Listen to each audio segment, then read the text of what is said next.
કથામાં પધારો ધીરે.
પરમ કૃપાળુ પરમાત્મા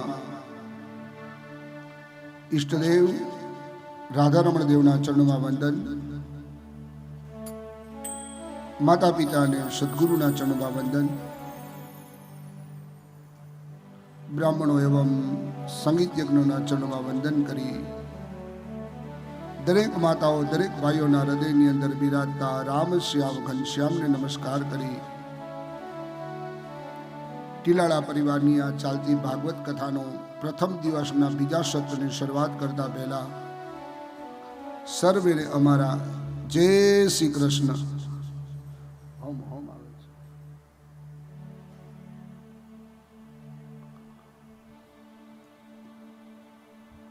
દીન દયાલ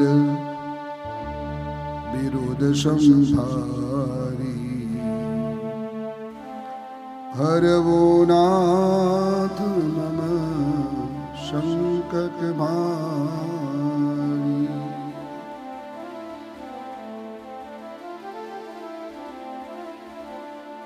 સૌનક અને સુધજીનો સંવાદ ચાલુ છે. સનકાદિક મુનિઓએ શ્રીમદ ભાગવતની ગાથાનું જ્યાં ગાન કર્યું અને એ જ સમયે ભક્તિ દેવી પોતાના જ્ઞાન અને વૈરાગ્યને લઈને કથા મંડપની અંદર પધારી રહ્યા છે. જ્યારે જ્યારે કોઈ પણ સમયે આપણને આપત્તિ આવે, વિપત્તિ આવે, આધિ વ્યાધિ ઉપાધિ થાય તો બસ એક ચોપાઈનું આપણે સતત ગાન કરવાનું છે. દીન દયાલ બિરુદ સંભારી હરમુનાથ મમ સંકટ ભારી. દીન દયાલ બિરુદ સંભારી હરમુનાથ મમ સંકટ ભારી. ભક્તિ દેવી જ્ઞાન અને વૈરાગ્યને નારદજીના શરણે થઈ ગયા છે. અને જે વ્યક્તિ શરણે થઈ જાય એટલે સામે વાળો વ્યક્તિ આપણને અપનાવી લે છે.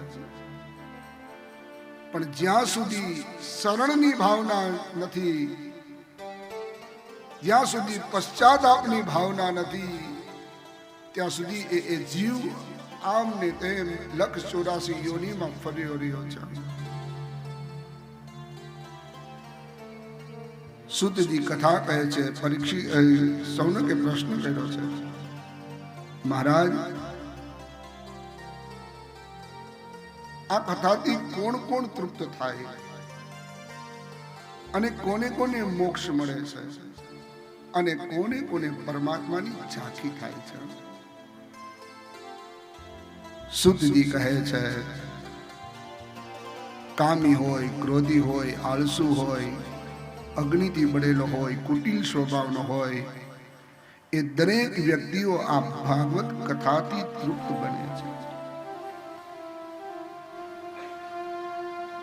સોનકજી કહે છે કે મહારાજ, જો કોઈ એવો ઇતિહાસ બીજો કોઈ હોય તો આપ મને કહો.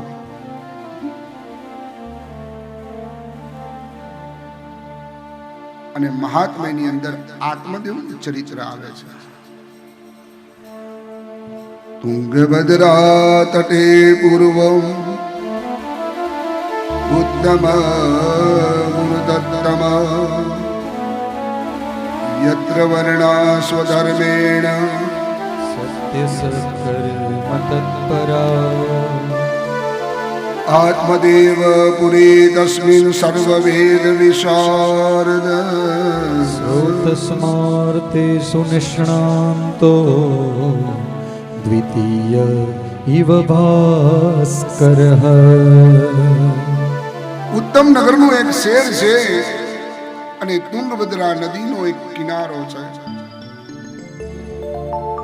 અને ઉત્તમ નગરની અંદર એક આત્મદેવ નામનો બ્રાહ્મણ રહે છે. અને એ બ્રાહ્મણની પત્નીનું નામ છે ધુંધુલી. આત્મદેવ એટલે કોણ? તો કે આ અંદર રહેલો પરમાત્મા છે, એ આત્મા છે. અને ધુંધુલી છે એ આપણી બુદ્ધિ છે. આત્મદેવને બધી વાતનું સુખ છે. દુઃખ એક જ વસ્તુનું છે કે આત્મદેવને ત્યાં સંતાન નથી. પથ્થરેલા પાણા પૂજ્યા, અનેક મંદિરોની અંદર, અનેક દેવ દર્શનની અંદર અનેક યજ્ઞો કર્યા છે, અનેક દાન કર્યા છે, પણ છતાંય આત્મદેવને ત્યાં સંતાન નથી. રોજ આત્મદેવની પત્ની ધુંધુલી કહે છે કે મહારાજ, આપણે ત્યાં સંતાન થાય એવું કોઈ ઉપાય આપ કરીએ. આત્મદેવ કહે છે કે દેવી, દરેક ઉપાયો કર્યા છે, પણ છતાંય આપણા ભાગ્યમાં સંતાન નથી. જોજો, દીકરા છે એ સુખી નથી, અને જેને દીકરા નથી એ સુખી નથી. પૈસો છે એ સુખી નથી, અને જેને પૈસો નથી એ પણ સુખી નથી.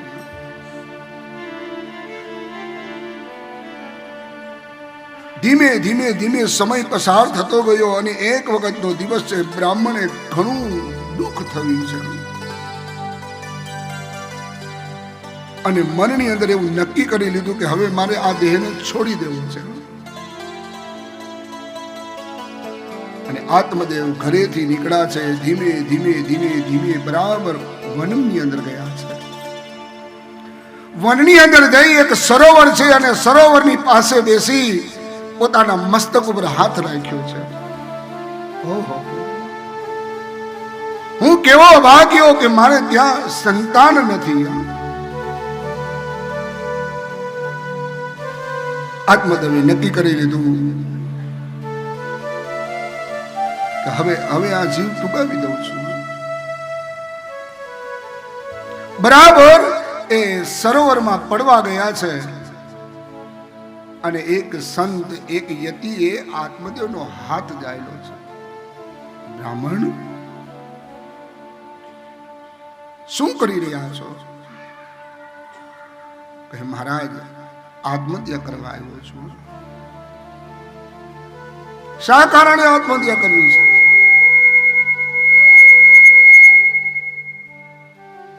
બ્રાહ્મણે કહ્યું છે કે મહારાજ, હું મારા પૂર્વ જન્મના પાપોથી સંચિત દુઃખનું શું વર્ણન કરું. અત્યારે મારા પિતૃઓ આપેલી જલાંજલિ ઊંડા નિશ્વાસા નાખી અને જાણે દુઃખી થઈને પી રહ્યા છે એવું લાગે છે. દેવતાઓ છે, બ્રાહ્મણો છે, એ મારું આપેલું અન્ન છે ને એ સ્વીકારતા નથી. હું એવો અભાગ્યો છું કે મારે ત્યાં સંતાન નથી. મારે ત્યાં તો સંતાન નથી, પણ મારે ત્યાં ગાય પાડી છે. એ ગાયને ત્યાં પણ વાછડો કે વાછડીનો જન્મ થયો નથી. આનાથી વધારે બીજો અભાગ્ય કોણ હોય? સંતે કીધું છે કે આત્મદેવ, તું ભાગ્યશાળી છો કે ત્યારે સંતાન નથી. હા, દીકરા છે એને પૂછી લે, સુખી છે?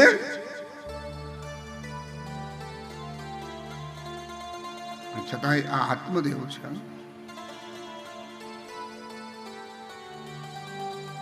આત્મદેવ યતિને કહે છે કે મહારાજ, તમે તો સંન્યાસી છો, તમને ઘર, પુત્ર, પરિવાર આની ખબર ન પડે. અરે કદાચ અમે મરી જાય તો અમારી પાછળ કોઈ પિંડદાન કરવા વાળું તો જોઈ ને.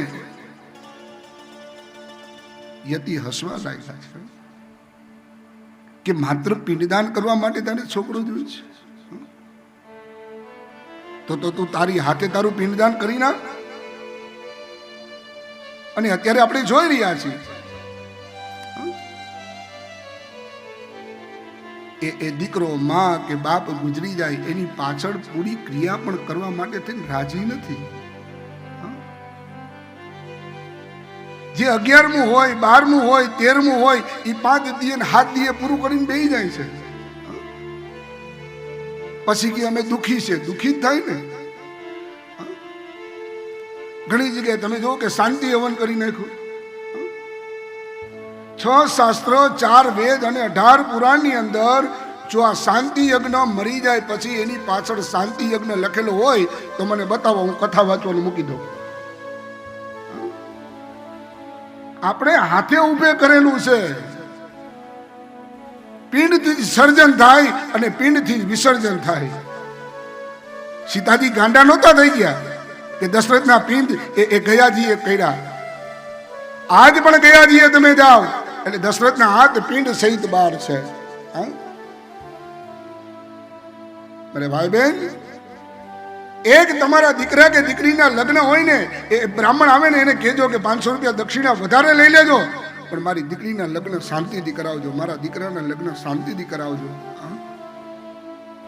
અને આપણા ઘરમાં કોઈ વયું ગયું હોય, બેઢું તો એ બ્રાહ્મણને કહેવાનું કે ભાઈ 3 દિનની વિધિ થતી હોય ને તો 3 દિનની વિધિ કરજો.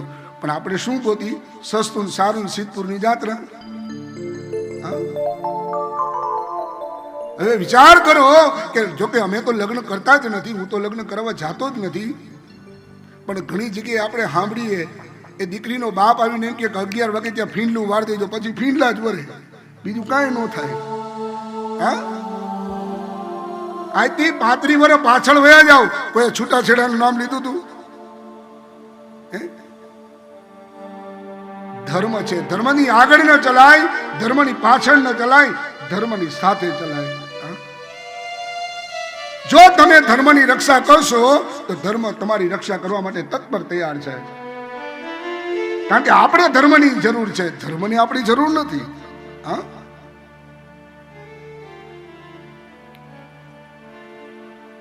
આત્મદેવ કહે છે કે મહારાજ શું વાત કરું,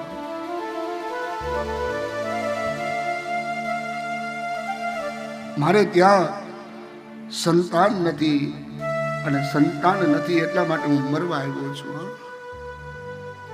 યતિ કહે મુંચા જ્ઞાનમ પ્રજારૂપમ બલિ કાષ્ઠ કર્મણો ગતિ. એ મહારાજ તમે ભાગ્યશાળી છો કે તમારે છોકરો નથી બાપ.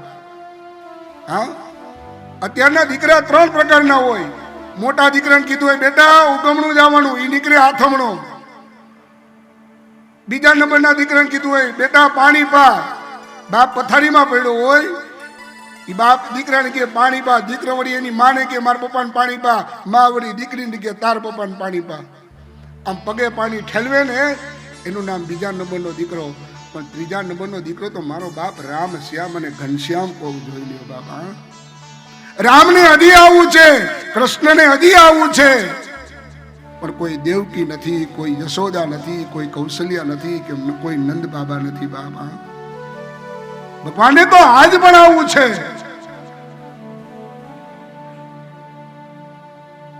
યતિએ બહુ સમજાવ્યા, પણ આત્મદેવ 1 ના 2 નથી. હા, યતિએ આત્મદેવના કપાળ સામું જોઈ લીધું, અને આત્મદેવને કહે છે કે આત્મદેવ 1 નહીં 2 નહીં 3 નહીં, પણ 7 જન્મા વધી તવ પુત્ર નૈવચ નૈવચ નૈવચ. 1 નહીં 7 જન્મ સુધી તારે દીકરો તો થશે જ નહીં. અને આત્મદેવે નક્કી કરી લીધું કે બાપજી તો હું આત્મહત્યા કરી લઉં. પણ આ તો સંત છે ને, સંતનો સ્વભાવ એવો કે મારી જનેતાની ગોદ જેવો. કોઈ હશે એ ભોજલરામ જેવો કોઈ સંત હશે, કોઈ અમરેલીનો મુરદાસ જેવો સંત હશે, કોઈ બગદાણાનો બજરંગદાસ જેવો કોઈ સંત હશે બાબા. ખાલી ભગવાન લુગડા પહેરે કઈ સાધુ ન થવાય. આજ પણ ઇતિહાસ અમરેલીની અંદર બરાબર સાંજનો સમય, અને એક 20 વર્ષની દીકરી એ મુરદાસના એ આશ્રમની અંદર કૂવો છે, અને કૂવામાં જ્યાં પડવા જાય ને ત્યાં તો મુરદાસે હાથ ઝાલી દીધો. હા હા બેન દીકરી, આત્મહત્યા કરાય? અને પેલા ચોખવટ કરી દઉં, કદાચ ગમે એવો સમય આવે, આજ દુઃખ હશે ને તો એ દુઃખ પાછળ સુખનું એક પન્નું ફેરવવાની વાર હશે. હા, પણ ક્યારેય જીવનમાં નબળો વિચાર નહીં કરવો. મોંઘો મનુષ્ય દેહ મળ્યો, આ લગ 84 ની યોનીમાં ફરી ફરી અને આપણે માણા બન્યા છીએ, અને આપણે આપણું જીવન ટૂંકાવી દઈએ. એ મુરદાસે એ દીકરીનો હાથ ધાયલો. હા હા બેન, શા કારણે આત્મહત્યા કરશ? પણ પેલી 20 વર્ષની દીકરી છે ને, આજે મુરદાસ સામુ કઈ બોલી નથી શકતો. બાપજી કોઈને કીધા જેવું નથી, અને હવે તો મારે મરવા સિવાય બીજો કઈ આધાર જ નથી. બેન, દીકરી, તું વાત તો કર. અને ત્યારે 20 વર્ષની દીકરી એવું બોલી છે કે બાપજી, મારા પેટની અંદર બાળક છે, અને બાળકના બાપનું નામ મને આવડતું નથી ને, એટલે હું આત્મહત્યા કરવા આવી છું. હે, મારા પેટમાં બાળક છે અને બાળકના બાપનું નામ નથી આવડતું ને, એટલે હું આત્મહત્યા કરવા આવી છું. પણ આ તો ભારત ભૂમિનો સંત છે. મુરદાસે કીધું કે દીકરી, કદાચ તારા પેટની અંદર બાળક છે અને બાળકના બાપનું નામ તને આવડે તો તું જીવી જા. તો કે હા બાપજી, તો હું જીવી જાઉં. તો કહી દે અમરેલીની બજારમાં કે તારા પેટની અંદર બાળક છે, એનો બાપ સંત મુરદાસ છે. બાપા, દીકરીએ કીધું કે જોજો હો બાપુ, જે વ્યક્તિ તમને ફૂલના હાર પહેરાવે છે એ જ કાલ ખાડાના હાર પહેરાવશે. તો કે એની ચિંતા નથી, મને તો તું અને તારા પેટની અંદર બાળક છે એ બચી જાય એની ચિંતા છે. અને આ વાત વાયુ વેગે વહી ગઈ. અને સંત મુરદાસને અમરેલીની અંદર ગાળો દઈ મારી અને કાઢી મૂક્યા છે. પણ મુરદાસ એમ કહે છે કે હવે તો દ્વારકાના નાથના દર્શન કરી અને આ જીવન મારું ટૂંકાવી દઉં. બરાબર દ્વારકા જતા હતા અને જામનગર પોઈગા, અને જામનગરના જામ સાહેબ છે ને એ આ મુરદાસના શિષ્ય હતા. પણ આ વાત સાંભળીને એટલે જામ સાહેબે કંઠી તોડી નાખી ગુરુની, અને બીજા ગુરુ, નવા ગુરુને ધારણ કરી લીધા. સંત મુરદાસ કહે છે કે જામનગર આવ્યો છું તો જામ સાહેબને મળતો જાઓ, છેલ્લા છેલ્લા રામ રામ કરતો જાઓ.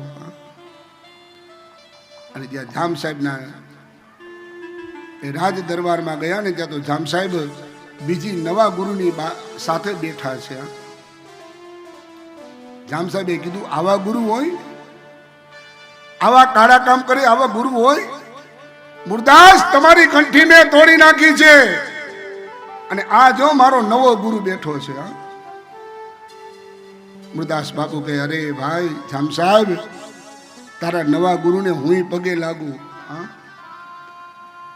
પણ હું આવતો હતો ને ત્યાં રસ્તામાં એ બિલાડી મરેલી પડી હતી, અને બિલાડીના બચ્ચા દૂધ માટે ટરવળે છે. તારા નવા ગુરુને કે એ બિલાડીને જીવતી કરે એટલે એના બચ્ચા દૂધ પીતા થાય. ત્યાં તો નવા ગુરુને પરસેવો ભરી ગયો, કારણ કે એ મારું કામ નહીં. હા, અને મુરદાસનો હાથ જાલી, આ જામ સાહેબનો હાથ જાલી અને લઈ ગયા છે. અને પાણી જે હાથમાં લીધું ને અને બિલાડી પર છાંટ્યું ને, ત્યાં તો બિલાડી ઊભી થઈ ગઈ. અને જામ સાહેબે ઓલા નવા ગુરુની કંઠી તોડી અને ફરી પાછી બાંધી મુરદાસની કંઠી. ગુરુ એસા કીજીએ જૈસે પૂનમ કા ચંદ્ર, તેજ કરે તપે નહીં ઉપજાવે આનંદ. અને કોઈ તમારે કદાચ ગુરુ ન હોય તો કૃષ્ણ મંદે જગત ગુરુ.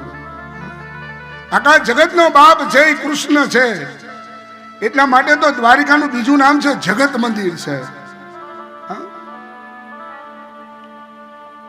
અને સંતે પોતાની જોડીમાંથી એક ફળ આપ્યું છે. આત્મદેવ, આ તમારી પત્નીને ખવડાવજો. વ્રત, જપ, તપ, નિયમ, પૂજન, સ્વાધ્યાય અને સંકીર્તનની અંદર એના નિયમો બતાવ્યા છે. અને આત્મદેવ ફળ લઈ અને ધીમે ધીમે હરખાતા હરખાતા પોતાના ઘરે ગયા છે. પણ આત્મદેવનું ઘર છે એ ઊંચી ઓછી વાળું છે.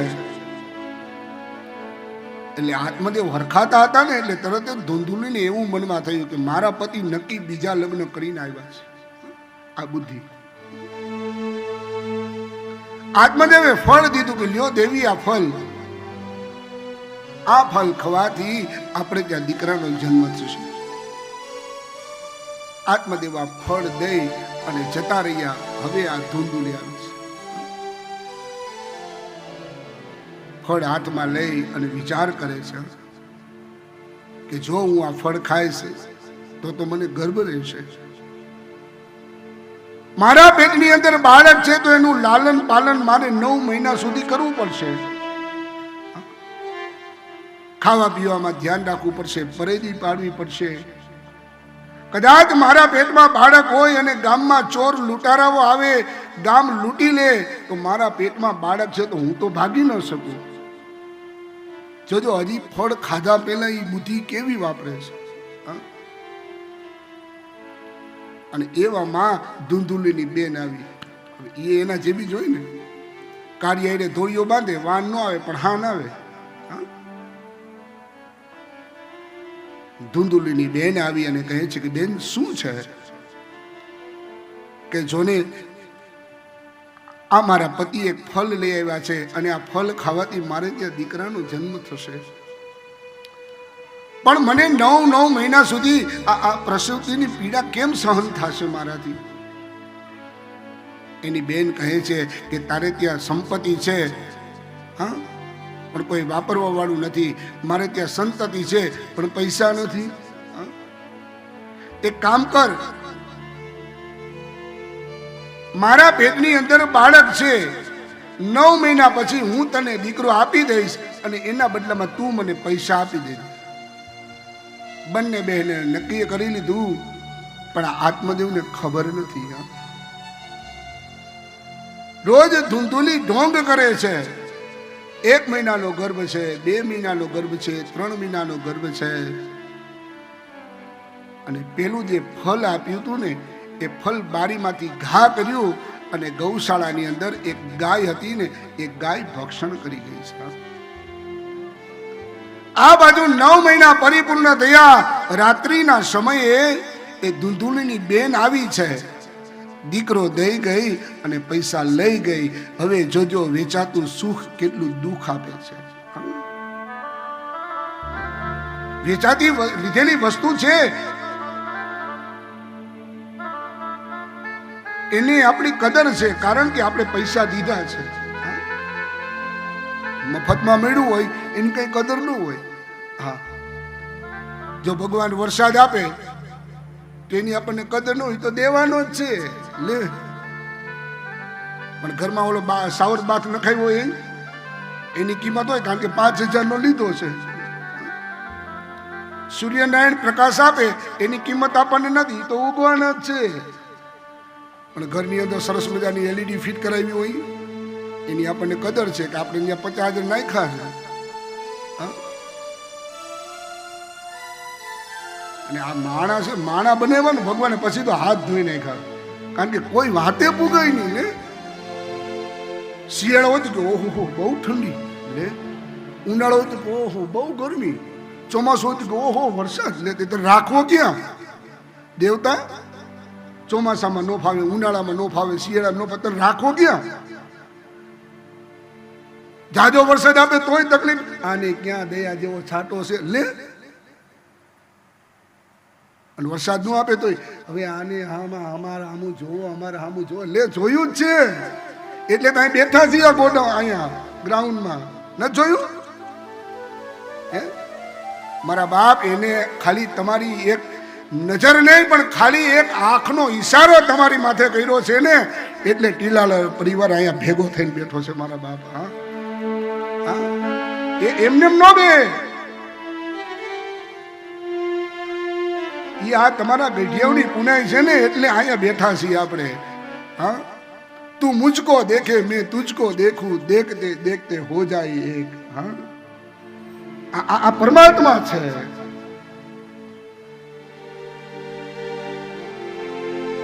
અને જે ગાયના ઉદરમાંથી જે બાળક જન્મો પણ એના કાન હતા ને ગાય જેવા. બરાબર નામકરણનો સમય આવ્યો એટલે ધૂંધુલીએ કીધું કે મારા દીકરાનું નામ મારી ઉપર આવવું જોઈએ. કે હા, તમારું નામ ધૂંધુલી અને તમારા દીકરાનું નામ ધૂંધુકારી. પણ ગાયના ઉદરથી જે બાળક જન્મો એનું નામ પડ્યું છે ગૌકર્ણ મહારાજ. બોલ્યો શ્રી ગૌકર્ણ મહારાજ કી. ફરાળ બરાળ કર્યું છે ને, હા એમ ખરેખર આ રામનવમી ફરાળ ભૂખું લાગે ને પછી બોલો ગિરિરાજ ધરણ કી આ બસ હા એમ ક્યારેક બોલતું ઓલું સૂત્ર યાદ રાખવું 3 તારીખ સુધી ચૂચું ચાચા યાદ રાખવું બસ એટલે બધું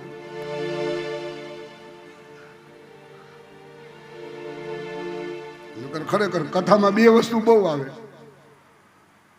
એક તો નીંદર આવે અને એક તો આળસ આવે. ખરેખર આમ પાથરણા પથરાય ન હોય, ગાડલા ન પથરાય હોય ને તો એમ કથામાં ઉભા થઈને લે નથી તને પાણા વીણાવ્યા, નથી ગાડલા પથરાવ્યા તોય, અને એક નીંદર આવે. આ તો ઠીક છે ડોમ છે, બાકી આ ગામડામાં તમે જો માંડવા નાખ્યો હોય અને ડોસીને જો હરસ મજાનો જો ટેકો જડી ગયો હોય એ કઈ વાંચવા વાળા વાત છે, સાચું જ વાત છે. નીંદર આવી જાય. સારું છે કથામાં નીંદર તો આવે છે, ઘરે હૂતોય નથી. હા હવે ગામડા ગામની વાત આવી ને એટલે કહી દઉં. એક ગામડા ગામમાં સાસુ વહુ રહેતા. હવે ગામડામાં કથા બેઠી એટલે વહુએ બિચારીએ કીધું કે બા શાસ્ત્રીજી કથા બહુ સારી વાંચે, જાઉં ને કથામાં, પણ મને સાસુ પાત્ર બહુ ગમે. ખરેખર ટચાક્યા ફૂટ્યા જો, સાસુ પાત્ર મને બહુ ગમે. એટલે વવે કીધું એટલે તરત જ સાસુએ કીધું કે તું તારું કામ કર, મારે જવું હોય છે તો જાય, નકર નહીં જાઉં, તારે મને કહેવાની જરૂર છે. બીજો દી થયો, વળી બિચારી વહુને એમ થયું બા કથામાં જાઉં ને. સાસુમાં કે તને કીધું ને તું તારું કામ કર, મારે જવું હોય છે તો જાય. ત્રીજો દી, ચોથો દી, આમ 5મો દી થયો ને એટલે પછી સાસુને એમ થયું મનમાં કે 5 દી થયા છે અને ઓલી 5 દી ત્યાં કે કરે છે હાલ જ જાઉં. અને ડોશી હવારમાં વીપડા હાવું થેલી લઈને, આમ હાવું થેલી ખબર પડે ને આટલાક જ ઘઉં હમાય, હા એ આટલો જ હાથ જાય આમ આમ કરીને આમ. હવે કોઈ દી ડોશી કથામાં ગયા નહીં અને ઘઉંની થેલી લીધી હાથમાં અને બરાબર કથા મંડપમાં સરસ મજાનો આવો ડોમ નાખ્યો છે અને ડોશી મને ખૂણો ચડ્યો અને બેસી ગયા. અને હજી કથા વાંચવા આવે એ નો આવે એ પહેલા તો ડોશીમાં નીંદર આવી ગઈ. હવે ક્યાંકથી બકરું ઠેકીને આવ્યું ત્યાં ડોમમાં, એ ઘઉં ખાવા આવ્યું હતું બકરું. તે બકરું એ જરાક આમ કર્યું તો ડોશીમાં આમ થઈ ગયા. તે બકરાને એમ કે આને ઢીક લેવી છે તો ઘડીક ડોશીમાં આમ, ઘડીક બકરું આમ, ઘડીક ડોશીમાં આમ, ઘડીક બકરું આમ. 12 વાગ્યા ઘરે ગયા. વવે પૂછ્યું બા શાસ્ત્રીજીની વાણી કેવી છે? અરે વહુ આમ જોતો ખરો ઢીમણા ઉપડી ગયા. લે તે બકરા રે ઠીક લે ઢીમણા જ ઉપડી જાય ને.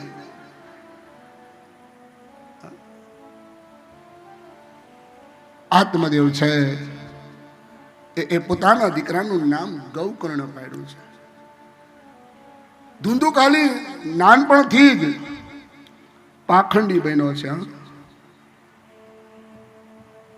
ન ખાવાની વસ્તુ ખાય, ન પીવાની વસ્તુ પીવે.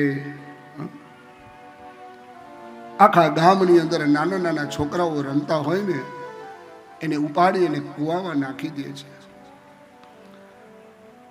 સ્મશાનની અંદર જે સબ છે અને સબની આજુબાજુમાં જે રસોઈ પડી હોય, જે અનાજ પડ્યું હોય એને સબ ઉપર શેકીને ખાવા લાગ્યો છે.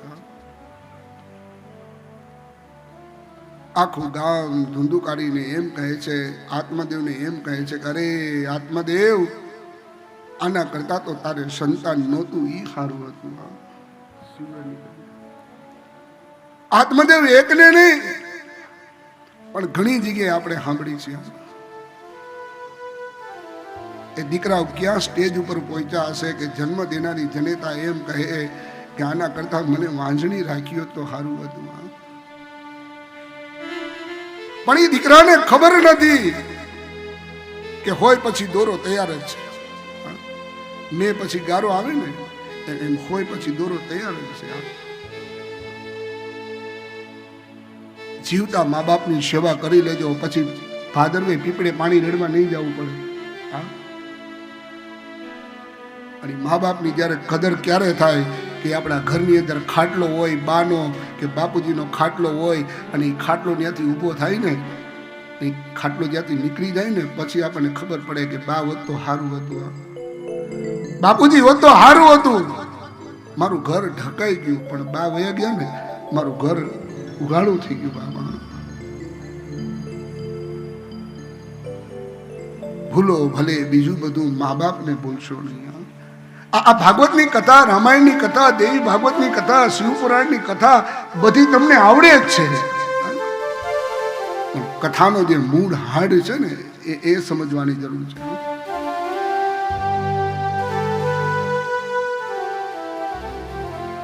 વિચાર કરો કે રામ અને એ કૃષ્ણ જ્યારે આ પૃથ્વી ઉપર મા બાપ થકી આવ્યા ને, ત્યારે તેનો આપણે બધા ગુણગાન ગાય છે. નકર રામ અને કૃષ્ણનો પણ કોઈ હેસિયત નથી કે આપણે એને યાદ કરી શકીએ. એ બરાબર 14 વર્ષના વનવાસની અંદર એ પંચવટીમાં ઝૂંપડી બનાવી છે. રામની આંખમાં આજે ધીમે ધીમે ધીમે ધીમે આંસુ આવવા લાગ્યા. સીતાજી પૂછે છે કે દેવ, કઈ મારી ભૂલ થઈ ગઈ છે? મારી સેવામાં કઈ ભૂલ થઈ ગઈ? લક્ષ્મણજી પૂછે છે કે ભાઈ, મારી સેવામાં કઈ ભૂલ છે? તમારી આંખમાં આંસુ આવ્યો? અને ત્યારે ભગવાન મર્યાદા પુરુષોત્તમ રામ એમ કહે છે, લક્ષ્મણ, આજે મારી માં મને કૌશલ્યા યાદ આવી છે, કઈ કઈ યાદ આવી છે, સુમિત્રા યાદ આવી છે. એ હોનાની દ્વારિકાનો રાજા એ મથુરાની અંદર ગયો અને ઉદ્ધવે પૂછ્યું કે હે કૃષ્ણ, શું દુઃખ છે તમને? શું કામ એને રોવો છો? અને ઉદ્ધવજીને કહે છે કે ઉદ્ધવ, આજે મારી માં યશોદા યાદ આવી, આજ મારા બાબા નંદ બાબા યાદ આવ્યા છે. જેને મા બાપ છે એને જોતા નથી, અને જેને નથી એને મા બાપ જોઈ છે. હા, ક્યારેક ક્યારેક કોઈ વૃદ્ધાશ્રમની અંદર આટો મારવા તો જાજો. વૃદ્ધાશ્રમ હતા કોના માટે બનાવ્યા છે અને ધન્યવાદ છે. પણ આ વૃદ્ધાશ્રમ કોના માટે છે એ ખબર છે? કે જે નિસંતાન હોય, જેને કોઈ સંતાન જ ન હોય, એના માટે વૃદ્ધાશ્રમ છે. હા, આ તો 5-5 કંધોતર જેવા દીકરા હોય, મકાન ઉપર લખાયું હોય માતૃ કૃપા, ઘરે જઈને પૂછી બા ક્યાં? તો કીધું વૃદ્ધાશ્રમમાં છે. કેમ? કે મારા વાઈફને ફાવ્યું નહીં. અરે તારી વાઈફને મૂકે?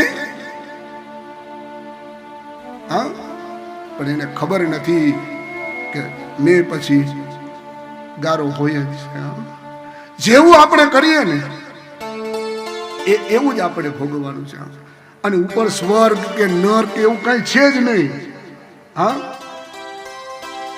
दुनिया बनाने वाले क्या तेरे मन में समाए, काहे को दुनिया बनाई तूने, काहे को दुनिया बनाई. જેવું આયા કરશું ને આયા જ ભોગવવાનું છે. ઉપર નથી સ્વર્ગ, નથી નર્ક, બધું અહીંયા નહીં છે.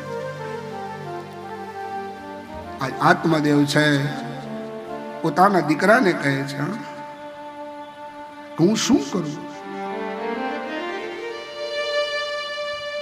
જ્યારે સંતાન નહોતું ત્યારે દીકરા માટે હું તડપતો હતો, અને હવે મારે ત્યાં સંતાન છે તો હું સંતાનથી દૂર જવા માંગુ છું. કંઈક ઉપાય કરો, એવું કંઈક ઉપાય કરો. અને એ સમયે આત્મદેવે કીધું છે કે પિતાજી, તમે વનની અંદર જઈ અને ભગવાનનું ભજન કરો. ગૌકર્ણ ત્યાં આવ્યા અને પિતાજીને વૈરાગ્યની ઉપદેશ આપી અને ઘણા સમજાવ્યા છે. તેમને કહ્યું, પિતાજી, આ સંસાર છે, અસાર છે, અત્યંત દુઃખરૂપ છે, મોહમાં નાખનારો છે, અને કોનો પુત્ર અને કોનું ધન સ્નેહ રાખનાર મનુષ્ય રાત દિવસ દીપકની જેમ બેડા રાખે છે.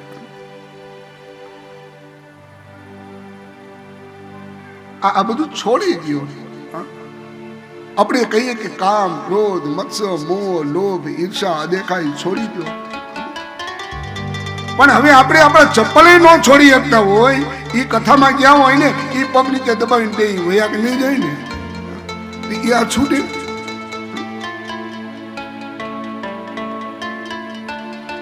અને અંત સમય આવે ને, બસ એક જ વસ્તુ ભગવાનને યાદ કરવાનો છે.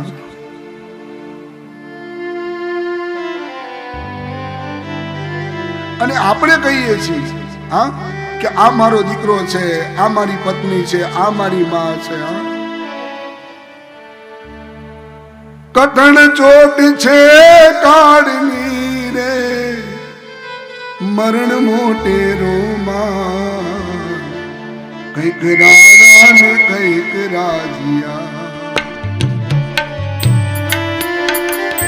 છોડી હાયલા દરબાર, છોડી હાયલા દરબાર, હે તે હરિનો રસ પીજીએ,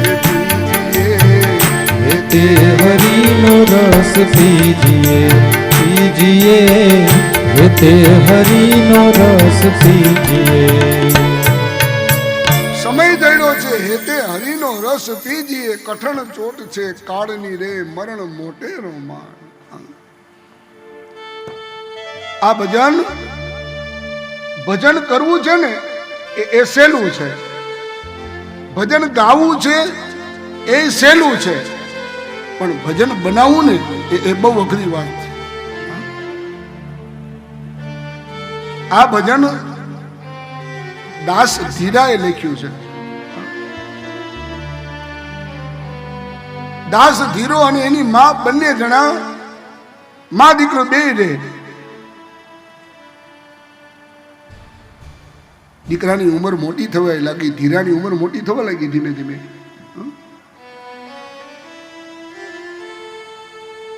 એટલે એ ધીરાની માએ કીધું કે બેટા તું લગ્ન કરી લે.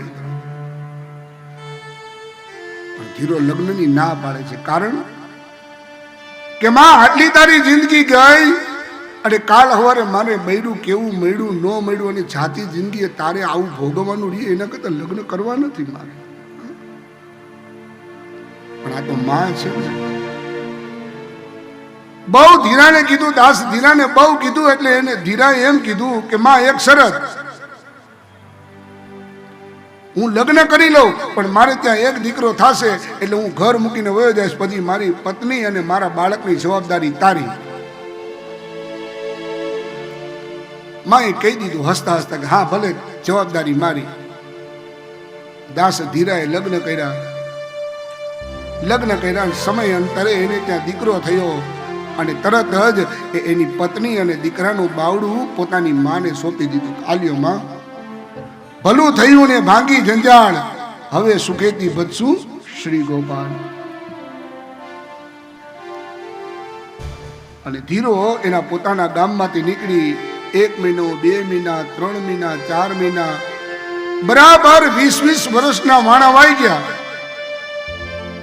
અને દાસ ધીરો પોતાના ગામ તરફ આવ્યો ને, અને ગામમાં ગરતા જ નનામી હામી જડી. એટલે દાસ ધીરાએ મનમાં એમ કીધું કે 20 વર્ષથી હું આવ્યો છું, અને આ ગામમાં ગરતા પેલા નનામી જડી.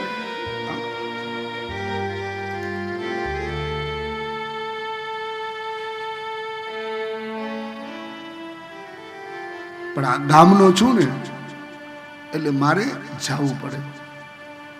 રિવાજ તો આપણે અત્યારે બનાવ્યા છે કે અમારી ત્યાં નહોતા આવ્યા એટલે અમારે જવું નથી.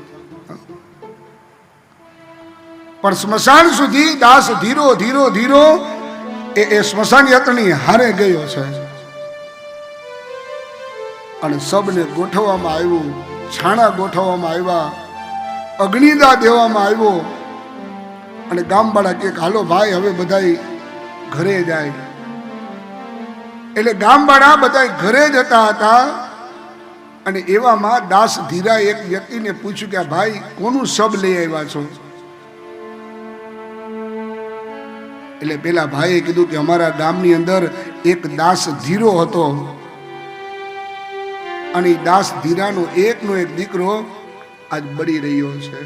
હા, અને ભજન દાસ ધીરાએ સ્મશાનમાં બેઠા બેઠા પોતાના દીકરાના શબની રાખ માથે ઉડાડતા ઉડાડતા આ ભજન લખ્યું છે. હે તે હરિનો રસ પીજીએ, એ છોડી હાયલા સંસાર, છોડી હાયલા સંસાર.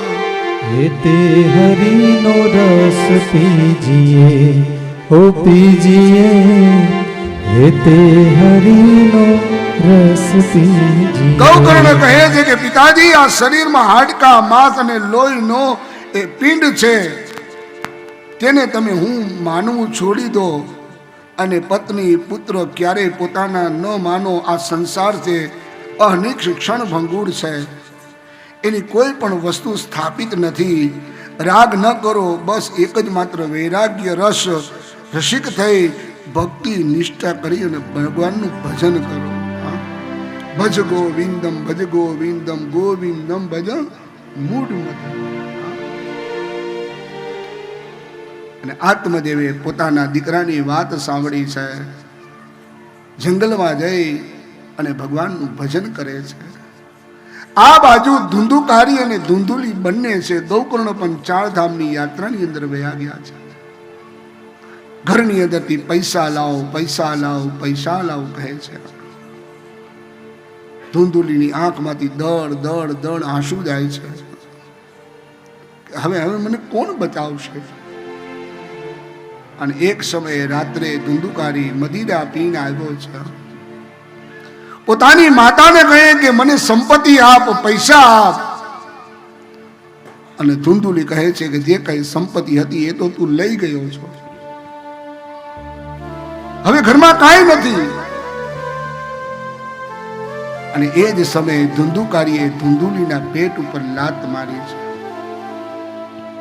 અને પેટ ઉપર લાત મારતા ધુંધુકારી આજ ધુંધુલી પોતાના મનમાં કહે છે કે બેટા, તે મારા પેટે જન્મ નથી લીધો એટલે તું મારા પેટ ઉપર લાત મારે છે, પણ જો મારા પેટથી જન્મ લીધો હોત ને તો તારી તાકાત નથી કે તું મને પેટ ઉપર લાત મારી છે. મેં તને વેચાતો લીધેલો છે. ધુંધુલી ઊંડો શ્વાસ નાખી ઘરની બારે એક કૂવો હતો, એ કૂવામાં પડી અને ધુંધુલીએ પણ આત્મહત્યા કરી છે. હવે ગામમાં એક વ્યક્તિ છે, પાપી ધુંધુકારી છે. આખા ગામની અંદર ઉત્તમ નગરમાં આજે ધુંધુકારી બહુ હેરાન પરેશાન કરે છે માણસોને. એવામાં એ 5 ગણિકાઓનો સંગ કરે છે અને ગણિકાઓ જેમ કહે એમ જ આ ધુંધુકારી કરી રાખે છે. સ્ત્રીના મોહની અંદર આવી ગયો છે. અને એવામાં સ્ત્રીઓ કહે છે કે ધુંધુકારી, આમ થોડો થોડો પૈસો લઈ આવસ એના કરતા જાજી સંપત્તિ લઈ આવ ને, પછી આપણે ક્યારેય સંપત્તિ લેવાનો વારો જ ન આવે. અને સત્તા સંપત્તિના અભિમાનની અંદર સ્ત્રીના એ મોહની અંદર પામી ગયેલો ધુંધુકારી રાજાના મહેલની અંદર ગયો અને ખજાનામાંથી ચોરી કરી અને સંપત્તિ લઈ આવ્યો છે.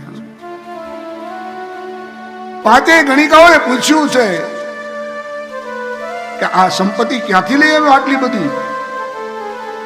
કે રાજાના મહેલની અંદર ગયો, ચોરી કરીને બધી સંપત્તિ લઈ આવ્યો છે. ગણિકાઓએ મનમાં વિચાર કરી લીધો કે કદાચ રાજાને ખબર પડે તો આપણને તો સજા કરે, ધુંધુલી અને ધુંધુકારીને પણ સજા કરે. 5 ગણિકાઓએ નક્કી કરી લીધું કે આજ રાત્રે ધુંધુકારીને મારી નાખવું છે. ધુંધુકારી મદિરા પીને ગાંડો તૂર થઈને આવ્યો છે. ગણિકાઓએ એ ધુંધુકારીના ગળામાં દોરડા નાખ્યા છે. 3 ગણિકા આ બાજુ ખેંચે, 2 ગણિકા આ બાજુ ખેંચે, પણ પાપીનો જીવ પણ જતો નથી.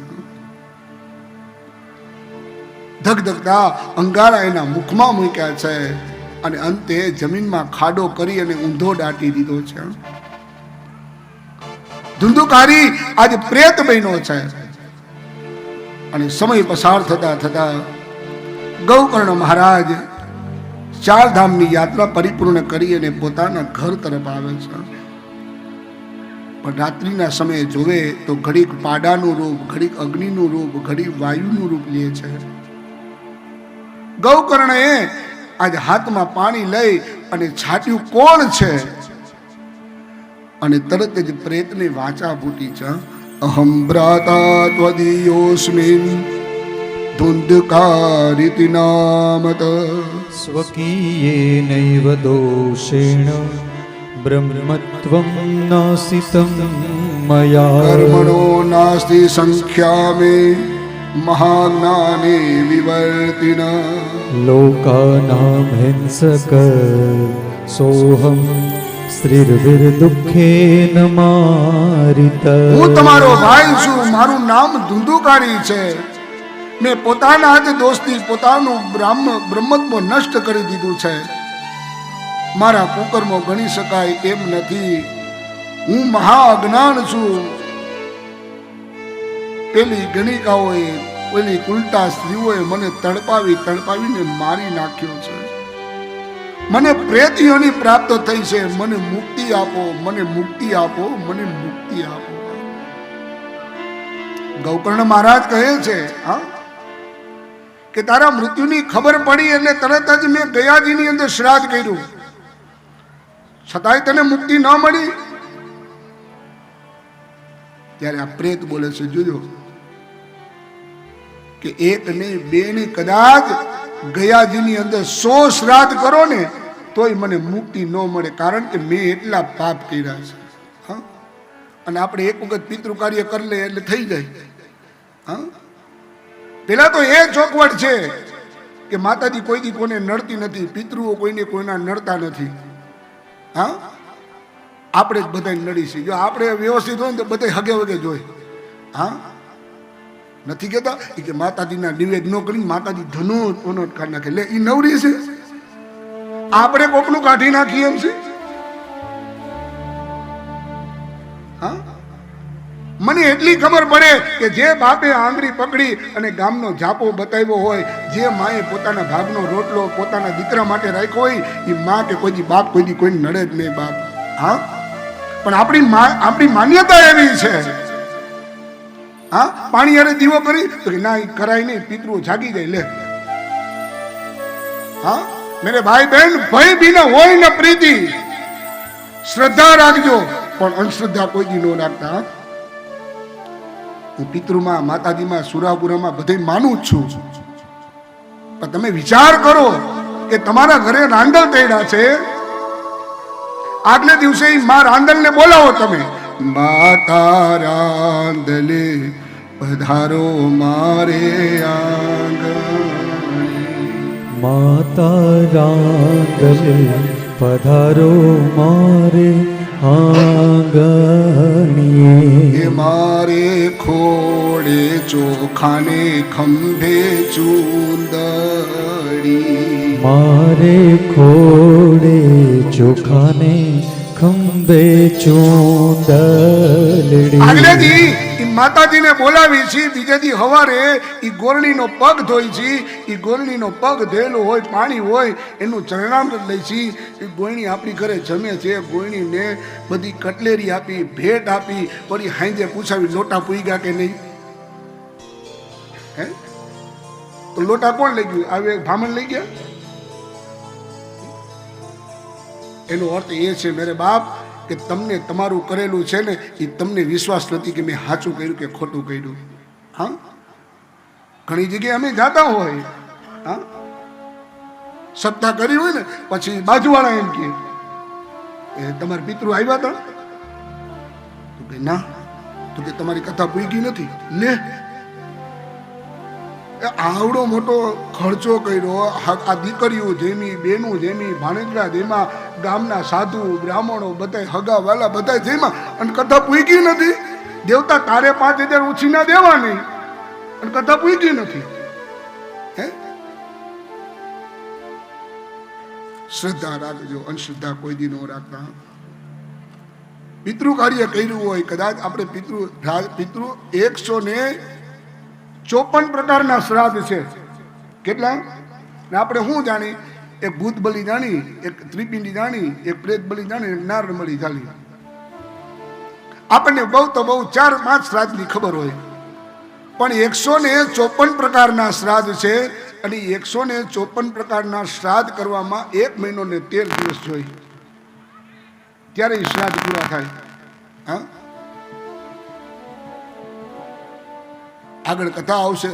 રાજસ, તામસ, સાત્વિક, પિતૃ હોય, ક્યાંને કેને કેવું કર્મ જોઈ એવું કરો એને શાંતિ. હા,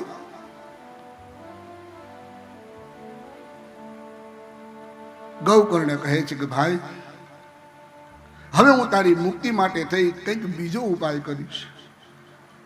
કારણ કે ગયામાં શ્રાદ્ધ કર્યું છતાં તને મુક્તિ નથી મળી, તો તારા કેવા પાપ હશે. અને ઘણી જગ્યાએ એવું હોય કે ભાઈ ગયાજીમાં શ્રાદ્ધ કરી દીધું હોય ને પછી શ્રાદ્ધ નખાય નહીં, આવું કે બધા. હા, પછી શ્રાદ્ધ ન થાય. શું કામ ન થાય? શ્રાદ્ધ તો કરવું જ. ગૌકર્ણ એ ગયામાં તો શ્રાદ્ધ કર્યું, પણ ગયા પછી જે જે તીર્થની અંદર ગયા ને એ બધે તીર્થની અંદર શ્રાદ્ધ કર્યું. ગયાજીની અંદર શ્રાદ્ધ કરી લીધું હોય છતાં પણ આપણે શ્રાદ્ધ તો નાખવું જ, શ્રાદ્ધ તો કરવું જ. શ્રાદ્ધ નથી કરતા એનો અર્થ એ છે કે આપણે ભૂલી ગયા છીએ એને, એટલે શ્રાદ્ધ તો કરવું જ. તુભ્યમ નમો જગત સાસે બ્રુહિ મે મુક્તિ હેતુક તચ્છુતવા દૂરત સૂર્ય સ્ફુટમિસ્યભ્યભાષત. બરાબર એ તુંગભદ્રા નદીના વચોવચ પાણીની અંદર ઉભા રહી અને ગૌકર્ણ, આજે ગૌકર્ણ મહારાજે જ્યાં જલાંજલિ આપી છે, અને સૂર્યનારાયણના ઘોડા થંભી ગયા છે. પ્રભુ, મારા ભાઈને પ્રેત ગતિ પ્રાપ્ત થઈ છે, એની મુક્તિ માટે થઈ કોઈ ઉપાય હોય તો આપ મને કહો. ત્યારે સાક્ષાત સૂર્યનારાયણ ભગવાન બોલ્યા છે, શ્રીમદ ભાગવતા ભુક્તિ સપ્તાહમ વાચનમ કુરુ. ઇતિ સૂર્યવચ સર્વે ધર્મરૂપમ તુ વિશ્રુતમ. એ ગૌકર્ણ, તમારા ભાઈની પાછળ તમે ભાગવતનું આયોજન કરો, અને એ ભાગવતના આયોજન પરિપૂર્ણ થશે એટલે તમારા ભાઈને મુક્તિ મળી જશે.